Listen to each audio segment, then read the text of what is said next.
While adding a new skill to the template may have been a bit of a chore, it is actually quite a bit easier to add a new class to the template. And I'm just going to demonstrate how you can do that in this very quick video. So first thing you want to do is decide what class you're going to be putting in. And I'm just going to take a class from the DM guide, a prestige class. We're just going to put in Arcane Archer. So what you want to do is you want to head over to the class skills table sheet. And you can see that we have all these class skill columns here. So all you have to do is just at the very end add another one. So ours is Arcane Archer. Don't worry about the formatting being different. And then you just need to look at the book and see for every skill whether or not it's a class skill for Arcane Archer. So let me just get the book real quick and I'll get back in a moment when I have all of that ready. Okay, so I have my PDF of the player's handbook, or not the player's handbook, the DM guide right next to me. And I have a list of class skills right here. So let's see. First one is craft. We got hide.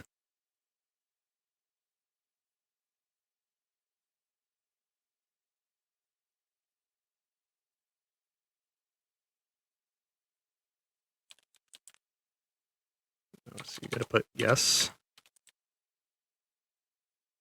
And you basically just fill in, the way I do it is I fill in the yeses first and then put in all the no's afterwards. Because that's the easiest thing for me, but you can do it however you want. But you need to fill out this entire column. I'm just gonna probably speed through this in the video.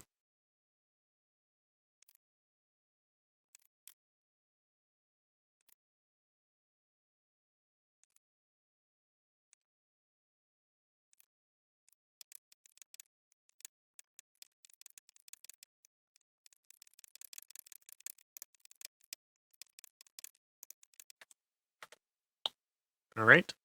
And so now that you have all that done, what you do next is you need to highlight this whole column right here, not including the name of the class.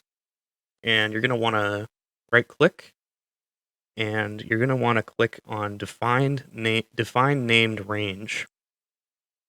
And it's going to come over here.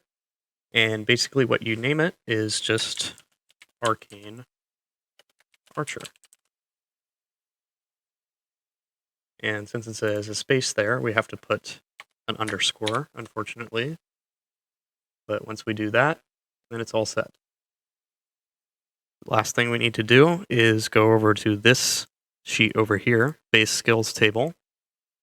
And we need to indicate how many base skills per level Arcane Archer gets. And Arcane Archer gets 4. So we put in 4 right there. And you want to click on this cell that you just entered the 4 into. And once again, we're going to define the named range. And we're going to call it Arcane underscore Archer, and then SM with no space, capitalized. All right, and you'll find now that if you take a level in Arcane Archer, and you have to put the underscore in now because it's a 2-word thing. Ooh, I spelled it wrong. It's not the spreadsheet's fault, it's my fault. That it's actually going to figure this out for us. So we took a level in Arcane Archer, and we have more skill points now because of it. We had 38 before, now we have 43. So we can see that that's correct just because we have our intelligence modifier as a +1 and we get 4 as a base, so we get 5 more. And it's going to automatically update these class skills for Arcane Archer. I believe that Move Silently is not a class skill normally for either Druid or Fighter. So if I take this away and you watch Move Silently, it does change back to no. So you can see that it is working correctly. And that's all you have to do. It's actually pretty easy to just add in another class, not as much work nearly as adding in another skill. So if you have a prestige class from the DM guide or from anywhere that is you want to be, it's super easy to add that in and have it all automate itself in the main table. So I hope that you take advantage of that.